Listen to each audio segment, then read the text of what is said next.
마가복음 14장부터는 이제 본격적으로 예수님의 순환 기사가 시작이 됩니다.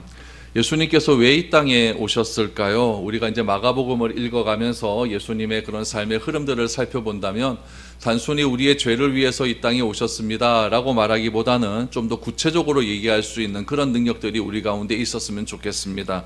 왜 이 땅에 오셨을까요? 예수님께서는 유대인들이 가지고 있는 혈통, 유대인들이 가지고 있는 국경, 또 예루살렘에 묶여있는 그런 하나님을 풀어내어서 온 세상을 다스리시는 진정한 통치자가 하나님이라는 사실을 분명하게 말씀해 주시고 밝혀 주시기 위해서 이 땅에 오신 겁니다. 유대인들은 하나님을 자신의 민족에만 하나님, 혈통 속의 하나님, 예수님을 자기 지역, 그러니까 국경의 속에서만, 이스라엘 민족 속에서만의 하나님, 그 하나님은 어디에 묶여 있느냐? 성전 안에서만 만날 수 있는 그런 하나님으로 제한을 시켜버렸죠. 그러나 하나님은 그런 하나님이 아니라 인간에 의해서 이렇게 묶여있는 하나님이 아니라 온 민족과 열방 가운데에서 통치하시고 다스리시는 그런 하나님 나라를 원하신다라고 하는 것을 예수님께서 알리기 위해서 이 땅에 오셨다라는 이야기죠. 이런 예수님의 목적을 생각한다면 예수님께서 말씀하신 이 성전 파괴라고 하는 것은 여러분 놀라운 일이 아니라 너무나 당연한 일임을 우리는 알게 됩니다. 여러분 이전 것은 다 지나가야 됩니다. 무엇이 와야 되죠? 새 것이 와야겠죠. 새 술은 어디다 담아야 됩니까? 새 부대에 담아야 됩니다.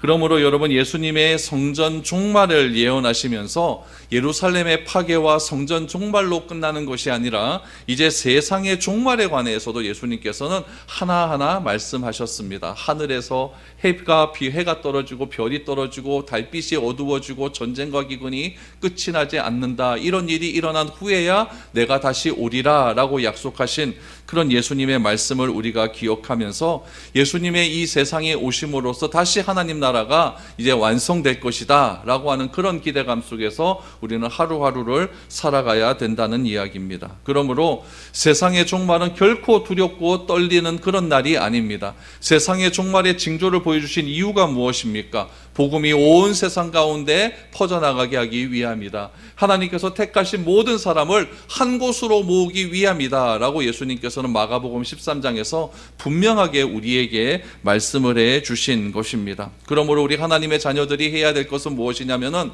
이런 징조가 일어나는 것은 하나님의 뜻 가운데 일어나는 것이다.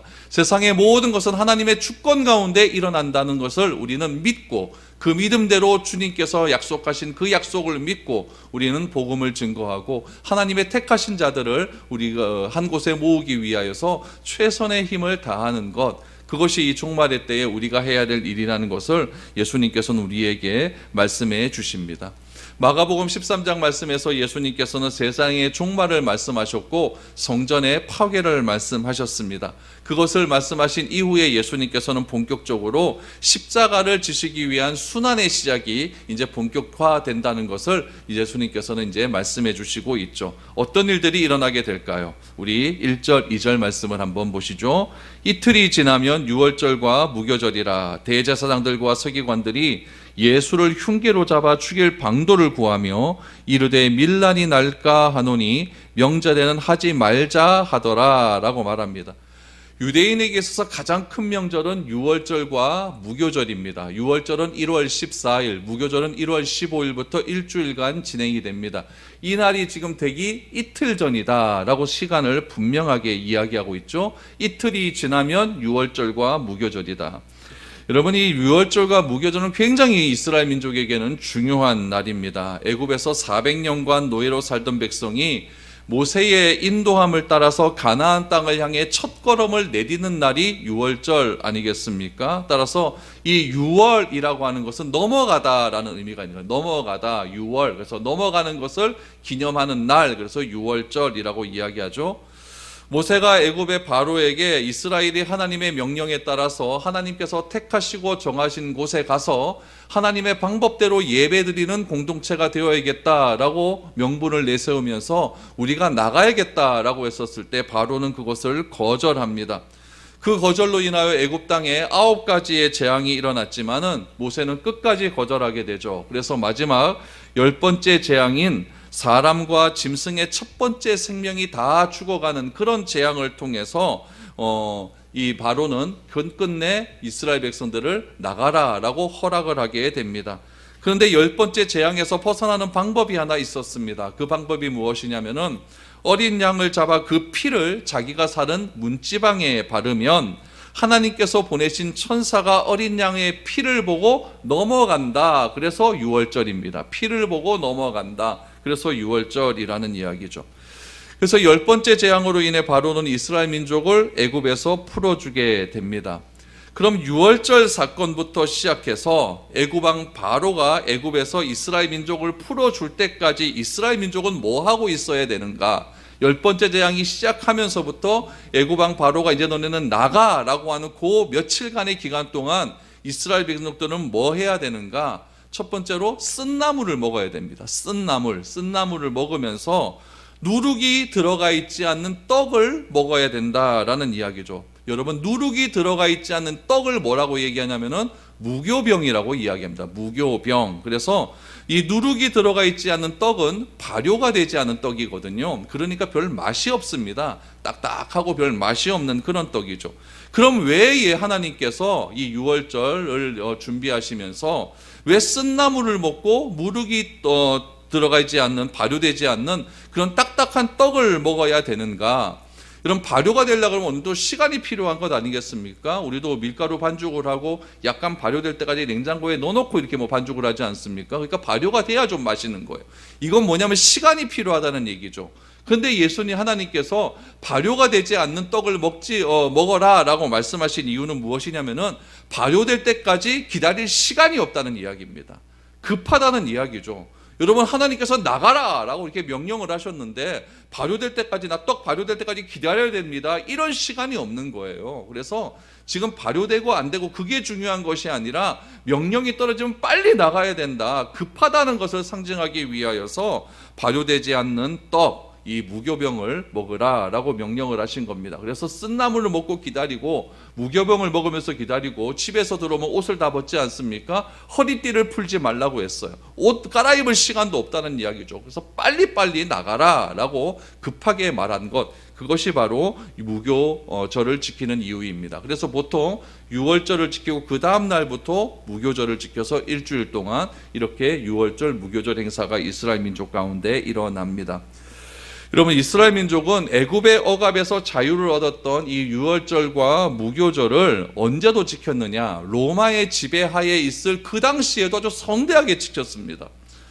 이스라엘은 유월절을 한 해의 시작으로도 섬기기로 했죠. 그래서 우리 출애굽기에도 보면 유월절 규례를 말씀하실 때 이달을 한 해의 첫 달로 삼으라 라고 말씀하셔서 한 해의 첫 달로 삼았기 때문에 1월 14일이라고 이렇게 이야기를 하고 있는 것이죠. 예루살렘에는 당시에 어느 정도 사람이 살고 있었냐면 예수님 당시에 한 10만 명 정도의 인구가 살고 있었습니다. 근데 6월절 무교절 이 때가 되면 사람들이 막 몰려오겠죠. 20만 명이 넘는 사람들이 예루살렘으로 들어오는 거예요. 그렇게 되면 어떻게 되느냐? 예루살렘 성 안에서 20만 명 되는 사람들을 수용할 수가 없는 겁니다.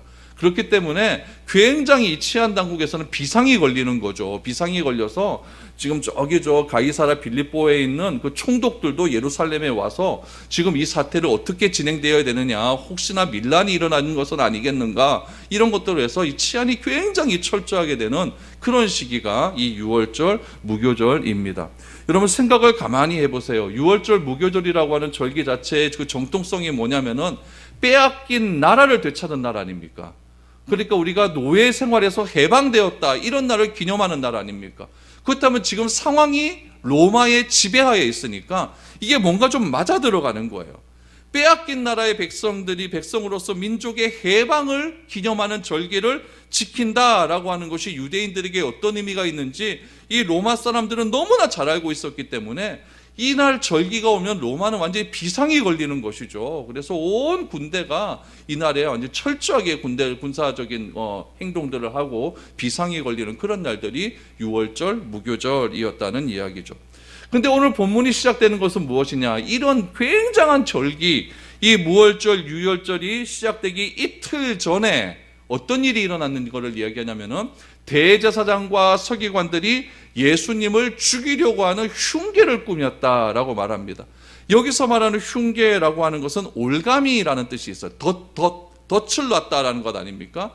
그러니까 뭔가 막 속임수를 쓰고 막 이런 흉계를 꾸몄다라는 의미가 있죠. 왜 그러면 흉계를 꾸밀까요? 정상적인 방법으로는 예수님을 체포할 수 있는 어떤 근거가 없기 때문에 그렇다라는 이야기죠.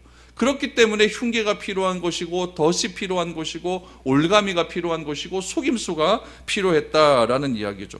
그런데도 2절 말씀에 보니까 백성들이 예수님을 죽이는 것에 반대할 것을 두려워서 명절은 피하고자 했다. 이것이 뭐냐면은 대제사장과 서기관들이 예수님을 죽이고자 한 계획이었다라는 이야기죠. 그 계획을 언제 세웠느냐? 6월절 이틀 전에 세웠다라고 성경은 분명하게 이야기를 하고 있습니다. 그렇다면 여러분, 종교 지도자들이 생각한 이 계획을 뒤로 미뤘다라고 하는 것은 다시 말하면 무슨 말이냐면은 이스라엘 백성들은 예수님에 대한 호의적인 태도를 가지고 있었다라는 이야기죠. 밀란이 일어날까 두려워서 이 명절이 지나고 난 다음에 다시 계획을 잡자 이렇게 잡았는데, 결국 그렇게 뒤로 미룬 이유는 무엇이냐면은 이 백성들이 예수님에 대한 지지가 많기 때문이었다라고 이렇게 이야기를 하고 있습니다. 이런 상황을 기록하고 난 다음에 이 마가복음을 기록할 때 무엇인가 하나 특별한 사건을 요 다음에 딱 끼워 넣습니다. 그 끼워 넣는 사건이 무엇이냐면은 베다니에서 일어났던 한 사건을 대제사장과 서기관이 예수님을 죽이려고 속임수를 썼다. 그런데 백성들의 밀란이 드러날까 두려워서 좀 미뤘다. 요 얘기를 하고 난 다음에 베다니에 일어나는 사건을 지금 집어넣었다는 얘기죠. 이것이 굉장히 중요한 의미가 있습니다. 여러분 3절 말씀을 한번 보시죠. 예수께서 베다니 나병 환자 시몬의 집에서 식사하실 때에 한 여자가 매우 값진 향유 곧 순전한 나드 한 옥합을 가지고 와서 그 옥합을 깨뜨려 예수의 머리에 부으니라고 말합니다. 지금 예수님과 그 일행은 어디냐면 마지막으로 예수님이 예루살렘에 입성한 것을 지금 기록하고 있는 것 아니겠습니까? 주일날 입성하고 월요일 입성하고 화요일 입성하면서 여러 가지 일들을 하지 않았습니까? 성전이 시장이 된 것을 예수님께서 강하게 질타하셨고, 또 논쟁에 또 여러 가지 논쟁을 하셨고, 권위에 대한 논쟁을 5번이나 하셨고, 또 종말에 관한 이야기를 계속 하시면서 예루살렘에서 마지막 자신의 일생을 지금 이야기하고 있는 거예요. 군중들의 환호성을 받으면서 예루살렘에 들어오신 예수님께서는 예루살렘에 숙소가 없으니까 20만 명이 들어요. 호텔이 부족하니까 어떻게 하셨느냐? 예루살렘 동쪽에서 약 3km 떨어진 감람산 밑에 있는 베다니에 숙소를 잡으신 겁니다. 그래서 우리 앞에서도 보니까 베다니에서 왔다 갔다 하면서 무화과 저주하고 이런 일들이 있었죠. 그러니까 베다니에 숙소를 잡으면서 그렇게 왔다 갔다 합니다. 오늘 3절 말씀에 보니까 예수의 일행이 베다니에 있는 나병 환자 시몬의 집에서 식사하실 때에 한 여인이 찾아왔다라고 하는데, 이때를 요한복음 12장 1절에서는 무엇이라고 말하는지 주목을 해야 됩니다. 요한복음 12장 1절 말씀을 이때는 이렇게 설명합니다. 6월절 엿새 전에 예수께서 베다니에 이르시니 이곳은 예수께서 죽은 자 가운데서 살리신 나사로가 있는 곳이라. 요한복음 12장 1절 이하에 보면은 이 베다니 시몬의 집에서 향유 부은 사건이 그대로 드러납니다. 그럼 여기서 차이점을 발견할 수 있어야 돼요. 오늘 보면 1절에서는 6월절과 무교절이 일어나기 며칠 전? 이틀 전. 요한복음 12장 1절에는 6월절 엿새 전. 다르다는 얘기예요. 시간이 달라요. 사건은 똑같은데 시간이 달라요. 여러분, 이것은 무슨 이야기냐? 우리 마가복음의 트릭을 좀 보셔야 됩니다. 마가복음 14장 1절 2절을 보시면 6월절 이틀이 지나면 6월절과 무교절이라고 말을 하죠. 요거는 1절 2절에 해당되는 거예요. 그리고 이어지는 말씀은 무엇을 이어지냐면 10절이 가야 돼요. 그러니까 예수님을 죽이고자 하는 이런 일들 계획이 있었지만은 이 계획이 어떻게 되었느냐? 취소가 되고 밀란이 일어날까 취소가 되었기 때문에 뒤로 미뤄졌다. 그 다음에 나오는 사건은 뭐냐면 12 중 하나인 가룟 유다가 이렇게 되는 게 정상입니다. 근데 마가는 요 사이에다가 뭘 끼워 넣었냐면은 6월절 엿새 전에 일어난 베다니 사건을 따로 끼워 놓은 거예요. 그럼 왜 끼워 놨을까요? 시간적으로 안 맞는데 이유가 있을 것 아닙니까? 그 이유는 뒤에 요 베다니 사건을 설명한 다음에 그 이유를 제가 말씀을 드리겠습니다. 그러니까 6월절 엿새 전에 있었다라고 하는 것은 무엇이냐면 예루살렘 입성하기 전날 토요일 날 있었던 사건이라는 얘기죠. 예수님께서 막 환호성 받으면서 입성하셨잖아요. 그 전날 있었던 사건이라는 얘기예요. 그 전날 있었던 사건을 지금 뒤로 미뤄서 끼워놨다는 얘기죠. 그 이유는 무엇일까? 그 이유는 우리 다음에 한번 뒤에 한번 생각해 보도록 하겠습니다. 지금 베다니에 사는 시몬, 이 시몬이 있는데 이 시몬 환자가 이 시몬이라는 사람이 나병이었다. 나병 환자라고 얘기를 해요. 근데 나병 환자가 정상적인 유대인과 같이 식사를 할 수 있을까요? 없을까요? 없어요. 그럼 이 사람은, 이 시몬은 나병 환자였다가 고쳐졌다는 얘기죠. 고쳐졌다는 얘기죠. 그럼 이 나병 환자 시몬이 왜 여기에 있었을까? 역사 기록을 막 찾아보니까 이 베단이라고 하는 지역에 나병 환자 치료센터가 있었나 봐요. 그러니까 병원이 하나 있었나 봐요. 그렇기 때문에 이 베단이라고 하는 지역에는 나병 환자들이 좀 많이 있었고, 그러다 보니까 굉장히 베단이라고 하는 지역은 가난한 지역이고 못 사는 지역이었고 사람들로부터 외면받는 그런 지역이었다라는 것을 알 수가 있는 것이죠. 만약 여러분 예수님께서 이 나병 환자였다는 시몬을 치유해 줬다면 어떤 일이 일어났을까요? 너무나 감사하니까 식사 대접할 수 있었던 것 아니겠습니까? 그리고 이 베단이라고 하는 곳은 나사로를 또 살리신 그런 곳 아니겠습니까? 그러니까 예수님과는 굉장히 익숙한 지역이었고 사람들과도 예수님이 굉장히 익숙하게 지냈던 그런 곳이라는 거죠. 예수님께서 예루살렘에 들어가시기 직전에 이 나병 환자의 이 시몬의 집 베다니에 들렸는데, 예루살렘으로 입성하기 전에 예루살렘에 베다니에 들렸는데, 이때 저녁 식사 한번 대접하는 거, 점심 식사 대접하는 거, 이거 뭐 그렇게 큰일 아니거든요. 우리 집에 오셔서 한번 식사 한번 하시죠. 그런 의미로 보시면 될 것 같습니다. 그래서 이 시몬의 집에 가서 이렇게 식사를 하실 때에 한 여인이 놀라운 일을 행합니다. 뭐라고 얘기하냐면은 값진 순전한 나드 한 옥합을 가져와서 예수의 머리에 부었다라고 말을 하죠. 오늘 본문과 똑같은 사건이 기록된 마태복음 26장 또 요한복음 12장 말씀을 다 종합해서 기록해보면, 정리해보면 이런 결론이 나옵니다. 이 여인은 누구냐? 마리아예요. 그러니까 나사로의 누이 동생이었던 마리아, 마르다와 자매지간이죠. 이 마리아였다는 것을 알 수가 있고, 마리아는 식사 중이었던 예수님께 다가와서 상당한 고가의 향유를 부었다라는 것을 알 수 있습니다. 여러분, 이 나드 향유가 뭐냐면은 히말라야, 네팔에 보면 히말라야 그 산맥이 있지 않습니까? 에베레스트 산이 있는 히말라야하고 인도에서 나는 굉장히 값비싼 진귀한 식물이 하나 있어요. 그 식물이 뭐냐면은 이름도 어려워요. 스파이크나드라고 하는 식물이 있는데 네이버 나중에 쳐보십시오. 나옵니다. 진짜 저도 쳐보니까. 이 스파이크나드라고 하는 식물이 있는데, 이 스파이크나드라고 하는 식물에서 추출되는 어떤 향이에요. 그런 향인데 이 향유가 매우 비싼 거라서 그 당시에 이 중동 지방에서는 이 향유를 어디에 사용했냐면은 황제가 밥을 먹을 때 의자에 발라놨어요.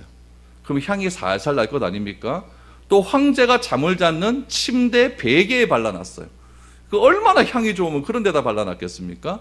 또 하나 발라놓는 것이 어디였냐면은 장례식장에서 시신을 염할 때 그렇게 발라놨어요. 왜냐하면은 그 동네는 이거 뭐 굉장히 습한 동네 아닙니까? 그러다 보니까 하루만 되면 시신이 다 썩어버려요. 그러니까 시신 냄새가 얼마나 나겠습니까? 우리 나사로 때도 나흘째 되던 날에 문이 열려버리니까 막 냄새가 막 난다는 얘기가 났지 않습니까? 그래서 그런 냄새를 조금 좀 없애기 위해서 그런 향을 조금 발라놨다는 그런 기록도 있습니다. 그래서 아무튼 이 향유는 너무나 귀한 향유였어요. 이 향유를 히브리어로 뭐라고 이야기하면 나드르라고 얘기해요. 나드르라고 얘기하는데, 이 나드르를 한국어 성경에는 뭐라고 번역해놨냐면은 나도기름이라고 해요. 나도기름. 성경에 나옵니다. 아가서 한번 보죠. 아가서 1장 12절 말씀입니다. 왕이 침상위에 앉아 있을 때에 나의 나도기름이 향기를 품어냈구나 라고 나오죠. 이런 건 보지도 못했죠. 그렇죠? 나의 나도기름이 향기를 품어내었다. 왕이 침상에 앉아 있었을 때. 그러니까 자기 전에 이렇게 침상에 품어놨다는 이야기죠. 그래서 이 향유는 너무너무 비쌌어요. 너무너무 비쌌기 때문에 특별한 용기에 담아놨는데, 그 용기를 뭐라고 불렀냐면은, 이것도 어려워요. 뭐 이렇게 어려운지. 우리나라 말이 아니라서 그렇습니다. 알라바스트로스라고 해요. 알라바스트로스. 그 동네 사람은 알라바스트로스라고 부르는데, 이 알라바스트로스를 우리나라 성경에는 뭐라고 번역해놨냐고는 뭐라고 번역해놨을까요? 옥합으로 번역해요. 옥합. 그러니까 이 알라바스트로스를 뭘로 만들었냐면 대리석 같은 그런 돌멩이 같은 걸로 만들었나 봐요. 그렇게 만들어 놓고 구멍이 있을 것 아닙니까? 그러니까 구멍을 개방시켜 놓으면 향이 다 날아가 버리니까 그 뚜껑을 돌로 꽉 막아 놓는 거예요. 그러니까 오늘 본문의 말씀해 보니까 이 뚜껑 빼기가 너무 힘드니까 어떻게 해야 될 수밖에 없습니까? 향유를 깨뜨리는 거죠. 옥합을 깨뜨리는 거죠. 깨뜨렸더니 온 사방의 향의 냄새가 환하게 날아났다라는 거죠. 옥합을 깨뜨렸을 때 예수님은 뭐 하고 있었습니까? 식사하고 있었죠. 예수님 그때 당시에 식사는 우리처럼 의자에 앉아서 하는 식사가 아니라 반쯤 누워서 하는 식사 아닙니까? 그러니까 이 여인이 이 향유를 가지고 이렇게 발라가지고 예수님의 머리에 붓기에는 그렇게 어려운 그런 일도 아니었다는 그런 것을 우리가 알 수가 있는 거죠. 이 마리아가 향유를 붓는 사건은 매우 중요한 사건입니다. 왜냐하면은 오늘 본문 말씀해 보니까 이 향유 붓는 사건을 예수님은 뭐라고 정의하고 계셨냐면은 장례를 준비하는 사건이다라고 얘기할 수가 있고, 전체적인 성경의 맥락을 보면은 예수님께서 메시아로서 기름 부음을 받는 것을 시각적으로 보여준 사건이에요. 그러니까 메시아 그리스도라고 하는 것은 왕, 제사장, 선지자 아닙니까?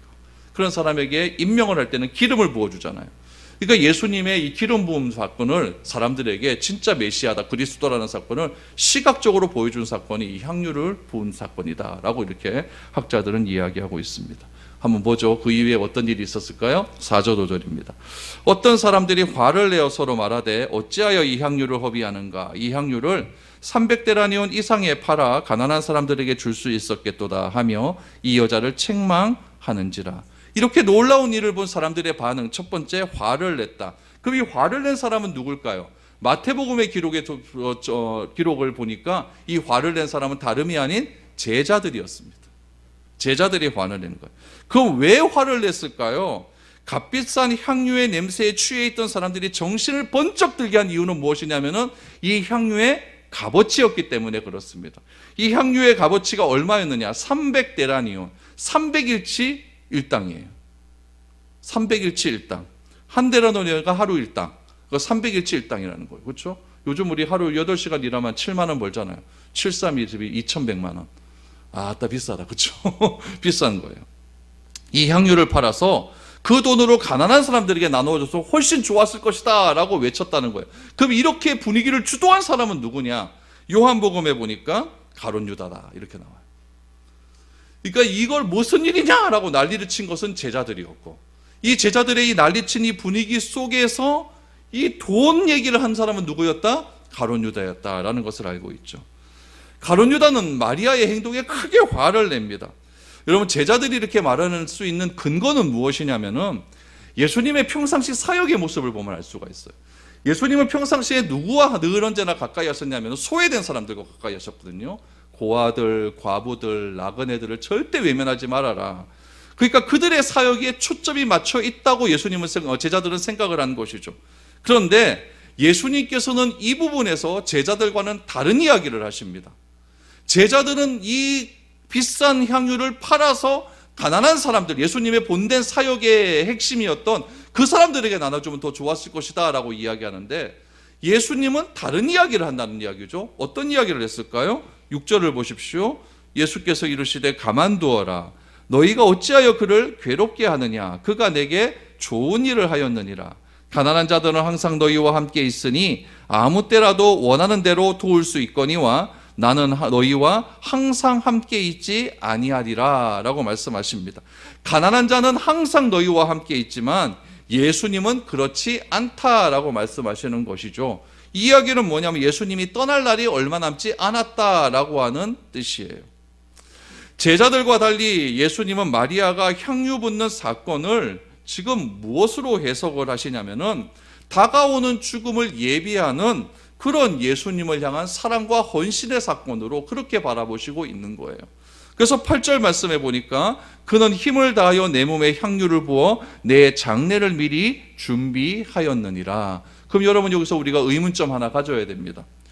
그녀는 예수의 몸에 장례를 위해 미리 기름을 부었다라고 예수님은 말씀하시는데, 그렇다면 이 여인이 진짜 주님의 장례를 미리 준비하기 위해서 이 향유를 부었을까요? 이건 아니에요. 이 여인이 뭐 한다고 그렇게 하겠습니까? 그러면 이 여인이 이렇게 행한 이유는 뭘까요? 이유는 딱 하나입니다. 딱 한 가지예요. 뭐 때문에 그럴까요? 사랑입니다. 예수님을 향한 사랑. 자기 오빠를 죽은 가운데서 살려주셨거든요. 그 사랑함을 어떻게 표현하느냐? 자기가 가지고 있는 가장 귀한 것을 깨뜨려 바친 거예요. 그것을 예수님은 뭐라고 해석하셨냐면은 이 여인은 나의 죽음을 예비한 것이다 라고 이렇게 말씀을 하셨습니다. 이런 말씀을 하신 후에 10절 이하에 보니까 가룟 유다의 배신이 나옵니다. 그럼 오늘 본문 말씀은 세 부분으로 나누어졌다는 것을 알 수가 있어요. 1절, 2절은 대제사장과 서기관들이 예수를 죽일 흉계를 꾸몄다라고 하는 내용이 나와 있고, 3절에서 9절까지는 향유 사건이 나와요. 그리고 10절에서 11절에는 가룟 유다가 예수님을 배신하는 사건이 나옵니다. 예수님을 죽이려는 계획과 가룟 유다가 배신하는 사건 사이에 향유 사건은 조금 어울리지는 않습니다. 사랑에 관한 이야기가 뭐 어울리겠습니까? 어울리진 않아요. 그런데 마가는 무슨 이유로 이 향유 사건을 이 대목에 끼워 넣었을까요? 그 이유를 알기 위해서 가룟 유다가 대제사장들을 찾아가 예수님을 파는 장면을 우리가 한번 살펴보아야 됩니다. 오늘 마가복음에는 등장하지 않지만 요한복음의 기록에 보면 우리가 알 수 있는 사실 한 가지가 있어요. 가룟 유다는 어떤 사람이었는가? 12장 6절입니다. 요한복음 12장 6절에 보니까 요거는 언제 일어난 사건이냐면 딱 깨뜨렸더니 사람들이 이거 가난한 사람들에게 팔합시다 라고 얘기하지 않습니까? 그때 이거는 300데나리온이나 막 이렇게 얘기했던 사람이 가룟 유다거든요.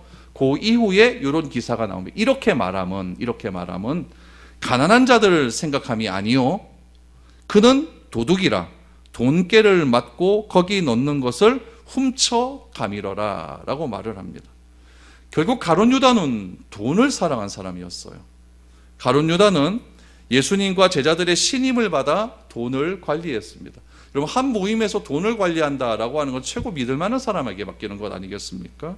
그런데 가룟 유다는 무엇이라고 이야기했냐면은 돈을 훔쳐갔다, 요즘 말로 하면 횡령했다라고 말을 합니다.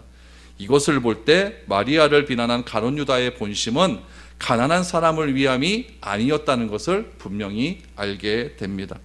그렇다면 왜 이런 말을 했을까요? 이유는 뻔하죠. 만약 300데나리온에 되는 가치가 되는 향유를 자기에게 맡겼다면, 가룟 유다 자기에게 맡겼다면 좀 나눠주고 내가 좀 삥땅 칠 수 있지 않았을까? 꽤 큰 돈이니까 그런 생각을 가룟 유다는 가지고 있었다는 이야기죠. 그래서 화를 낸 겁니다. 나에게 좀 도둑질할 수 있는 그런 기회가 생겼을 것인데, 예수님하고 제자들 다녀봐야 뭐 얼마나 큰 돈을 가질 수 있겠습니까? 그런데 지금 이 돈은 300데나리온의 돈, 수천만 원의 가치가 있는 그런 거거든요. 그것을 환전해서 현찰로 갖고 있으면 내가 조금 가질 수 있는 그런 기회가 되지 않을까, 이런 생각을 하면서 그것이 계획대로 안 되니까 화를 내었다라는 이야기죠. 그러므로 여러분, 따라서 이 마리아의 이 향유 사건은 가룟 유다 개인에게는 또 다른 의미의 사건입니다. 지금까지 숨겨왔던 가룟 유다의 본심이 그대로 드러나는 그런 사건이었다는 이야기죠. 결국 마리아의 향유를 놓고 예수님과 가룟 유다가 보는 관점이 다릅니다. 가치가 달라요. 예수님께서 바라보는 관점은 무엇이었냐면은, 이 여인이 나를 위한 사랑을 드렸구나. 또 하나는 장례를 준비하는구나. 가룟 유다의 관점은 무엇일까요? 내가 좀 돈을 훔칠 수 있는 기회가 사라졌구나. 이런 관점의 차이가 있는 것입니다. 10절 11절 한번 보시죠. 그 결과입니다. 어떻게 했을까요? 12 중에 하나인 가룟 유다가 예수를 넘겨주려고 대제사장들에게 가매 그들이 듣고 기뻐하여 돈을 주기로 약속하니 유다가 예수를 어떻게 넘겨줄까 하고 그 기회를 찾더라. 가룟 유다가 지금 10절에서 예수를 넘겨준 대가로 돈을 주기로 약속했다라고 합니다. 이 부분을 설명하기 위한 동기로서 이 부분이 끼어 있는 거예요. 앞에 있어도 되지만은, 그럼 가룟 유다 가운데 도대체 어떤 마음이 있었길래 이 예수를 돈 주고 팔았을까? 거기에 대한 원인이 마가가 생각할 때에는 6일 전에, 4일 전에 일어났던 그 사건이 아니었겠는가라고 생각했기 때문에 이 사이에 그거를 끼워 놓은 것입니다. 그리고 바로 나오는 것이 예수를 넘겨주기 위해서 대제사장에게 갔다라고 말을 합니다. 그런데 여러분, 이 대제사장과 서기관들은 이 유월절 절기 때에 예수님을 죽이기로 계획을 했다가 뭐 때문에 포기를 합니까? 밀란이 일어날까 두려워서 포기를 하지 않습니까? 그런데 생각지도 않게 제자 중 한 명이 찾아와서 예수님을 팔겠다라고 합니다. 그럼 여기서부터 문제가 달라지는 거예요. 대제사장과 서기관, 종교 지도자들은 스스로 예수님을 죽이겠다라고 하면 문제가 될까요, 안 될까요? 이건 문제가 되는 사건이에요. 그런데 예수님의 제자가 배신해서 죽었다라고 하면 이거는 조금 상황이 달라져요. 왜냐하면 예수님을 죽이는 책임이 자신들에게 있는 것이 아니라 누구에게 넘어가기 때문에 가룟 유다에게 넘어가기 때문에 그런 거예요. 그래서 예수님을 죽이려고 하는 계획이 지금 변경이 되는 겁니다. 대제사장은 가룟 유다가 예수님을 넘겨주겠다라고 하는 그때에 오늘 본문 11절 말씀해 보니까 그들이 듣고 뭐 했다? 기뻐했다라는 이야기. 기뻐했다는 얘기가 바로 여기에 있는 것이죠. 아, 우리의 책임이 있는 것이 아니구나. 예수가 저렇게 껄끄러웠던, 대중의 인기가 많았던 예수가 죽는 것은 우리에 의해서 죽는 것이 아니라 예수의 제자가 배신했기 때문에 죽는 거다. 그 생각이 들었기 때문에 기뻐했다라는 이야기죠. 이렇게 볼 때 마리아의 이 향유 사건은 가룟 유다가 예수님을 팔게 된 결정적인 역할을 하는 거예요. 종교 지도자들은 예수님을 죽이려고 하는 이 시기를 유월절과 무교절 행사 때문에 미루려고 했습니다. 여러분 보세요. 이 종교 지도자와 이 대제사장들이 얼마나 교만한가를 보십시오. 예수님을 죽이려고 하는 시기를 미룬다. 예수님을 마가는 무엇이라고 표현하고 있습니까? 예수를요? 하나님의 아들로 표현하고 있어요. 이들이 얼마나 교만하냐면은 하나님의 아들을 죽이려고 하는 일에 마치 자기들의 권한이 있는 것처럼 행사를 합니다. 하나님의 아들을 죽이는 일은 내 손에 있다는 거예요. 이때 죽일 수도 있고 그 다음날 죽일 수도 있다. 이렇게 생각하는 거죠. 그러나 하나님의 계획은 다르다라는 것을 보여주는 겁니다. 하나님은 예수님의 죽음을 이미 예정하셨어요. 그리고 그 시기도 이미 정해놓으셨어요. 그 시기가 어디입니까? 출애굽기에 이미 정해놓으셨어요. 6월절에 예수님의 죽음을 정해놓으셨습니다. 그 예수의 죽음을 무엇과 연관시킵니까? 어린 양의 죽음과 연관을 시키기 위해서 하나님께서는 이미 수천 년 전에 출애굽의 사건을 통해서 예수님의 죽음의 때를 정해놓으셨다는 거예요. 근데 이 때를 누가 바꾸려고 합니까? 이 종교 지도자들이 바꾸려고 하는, 무슨 권한으로 하나님의 아들을, 하나님의 계획을 바꾸려고 할까요? 이런 오만하고 교만한 짓들이 지금 누구에 의해서 이루어지고 있냐면 대제사장과 서기관들, 그 당시에 종교를 제일 잘한다고 하고 하나님을 제일 잘한다고 하고 율법을 제일 잘한다라고 생각하는 그들에 의해서 지금 이루어지고 있다는 이야기죠. 그런데 그 계획이 어떤 사건으로 뒤틀어집니까? 마리아의 향유 사건이에요. 마리아의 향유 사건의 원인이 되어서 가룟 유다가 예수님을 팔겠다고 대제사장들에게 찾아갑니다. 이것이 바로 본문이 우리에게 주는 메시지예요. 한 사람의 이 강력한 사랑의 헌신이 하나님의 계획으로 다시 돌아가는 사건이 되었다라는 이야기죠. 이 일이 없더라도 하나님은 그렇게 하나님의 뜻대로 계획을 이끌어 가시겠죠. 그러니 마리아의 이 화려한 헌신이 하나님의 계획을 원래로 돌아놓는 사건이 된다라고 한다면 우리가 하나님께 드리는 그 사랑의 헌신도 그렇게 될 수 있다라는 이야기예요. 이게 얼마나 놀라운 일입니까? 우리는 생각합니다. 항상 어떻게 생각하냐면 내 계획이 있어요. 나는 언제까지 여기 딱 해야겠다. 그 계획은 내 시간 내에 반드시 이루어져야 돼요. 그리고 내 시간에 따라서 나의 인생과 내가 공유하고 있는 모든 사람들과의 관계가 그래야만 결정된다라고 생각을 합니다. 그 일에 누구를 끼워 넣습니까? 하나님을 집어넣어요. 하나님 이렇게 안 해주면 나 좀 삐집니다. 하나님께 협박도 합니다. 그러나 하나님은 역사를 주관하시는 분이에요. 과거와 현재와 미래의 모든 시간의 주인은 내가 아니라 하나님이십니다. 그래서 마가복음 13장에서 종말을 말씀하시는 가운데 강조하시는 것은 모든 계획은 하나님의 주권 아래에 있다. 이것을 믿으라고 했죠. 그 믿음으로 우리는 하루하루의 삶을 최선을 다해 살자라고 말하지 않았습니까? 그러므로 우리가 하는 모든 일을 주관하시는 분은 바로 하나님이시고 그 하나님이 나의 하나님이심을 믿어야 된다는 이야기예요. 이 강조점은 오늘 본문에서도 계속 이어지고 있습니다. 대제사장과 서기관들이 온갖 흉계를 꾸며서 올가미를 쳐서 덫을 놔서 예수님을 죽이겠다고 하는 계획은 마리아가 예수님께 향유를 부은 사건으로 바뀌어버려요. 하나님이 정한 시간으로 되돌아가 버리게 된다라는, 그러므로 우리 인간이 아무리 계획을 한다 할지라도 하나님이 허락하지 않으면 안 된다는 이야기예요. 마리아의 이 사건에 관한 예수님의 평가가 중요하지 않겠습니까? 뭐라고 평가할까요? 9절을 보십시오.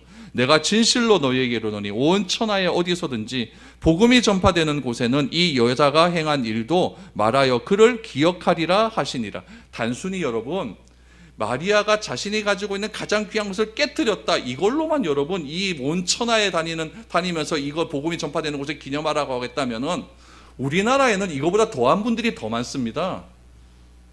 초창기 우리 한국교회에 자기 전 재산을 바쳐서 예배당 세운 분들이 얼마나 많은지 모릅니까? 그럼 그런 분들은 온 세상 다니면서 다 기억해야겠네요. 근데 여러분 기억하는 사람 있습니까? 없잖아요. 마리아는 기억해요. 마리아는 기억하고 있다. 그러니까 그런 것이 중요한 것이 아니라는 이야기예요.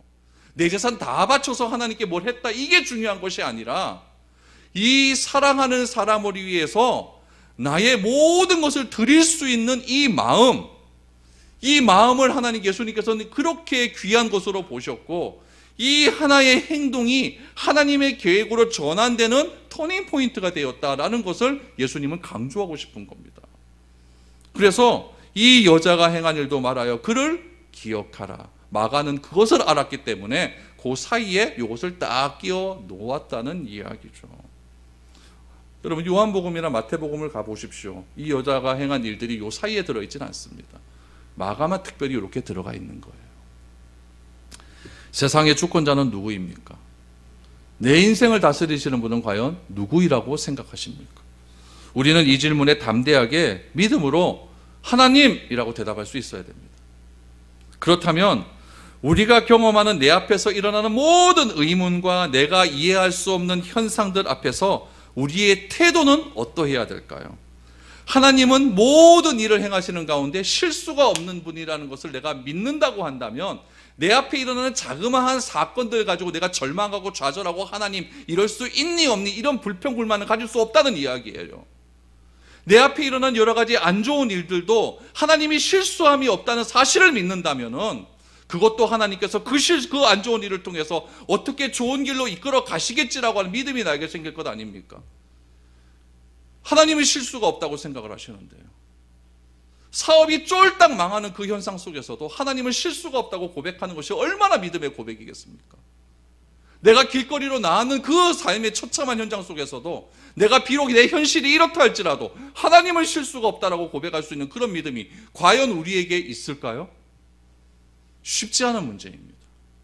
하나님은 마리아 이때나 출애굽기에 이스라엘 백성들을 출애굽하셨던 그때나 예수님을 십자가에 못 박으셨던 그때나 지금 이 순간이나 장차 예수님께서 다시 오셔서 세상의 종말이 맞이한 그때나 변함이 없다는 사실을 기억하시기를 바랍니다. 변하는 건 누가 변합니까? 내가 변해요. 그렇기 때문에 실수가 없으신 하나님을 오해하고 판단할 때가 너무나 많다는 이야기죠. 여러분 내 입술에서 하나님의 실수가 없다는 그 고백이 나의 어려운 형편 속에서도 나올 수 있기를 바랍니다. 여러분 그것이 믿음이에요. 딴 게 믿음이 아니라 그것이 하나님을 신뢰하는 자녀의 모습입니다. 내 앞에서 내 삶에서 일어나는 현상으로 본질이신 하나님을 해석하지 마십시오. 뭐 돈 좀 많이 벌면 하나님은 좋으신 하나님이고 돈 좀 못 벌면 하나님은 나쁜 하나님이고 이렇게 해석하지 말라는 이야기예요. 본질이신 하나님을 기준으로 내 삶에서 일어나는 현실이 해석되어질 때에 하나님은 실수가 없고 변함이 없다는 사실을 우리는 받아들일 수 있게 되는 겁니다. 바라기는 저는 여러분들에게 이런 은혜가 넘쳐날 수 있기를 바랍니다. 하나님을 내 계획대로 좌지우지할 수 있는 그런 분이 아니에요. 하나님은요. 우리가 하나님께 맞춰 드려야 됩니다. 오늘 본문을 통해서 하나님은 그런 계획을 이끌어가고 있습니다. 이런 은혜가 우리 가운데 넘쳐남을 통해서 항상 실수가 없으신 하나님을 향하여 감사의 찬양을 드릴 수 있는 저와 여러분들이 될 수 있기를 축복드립니다.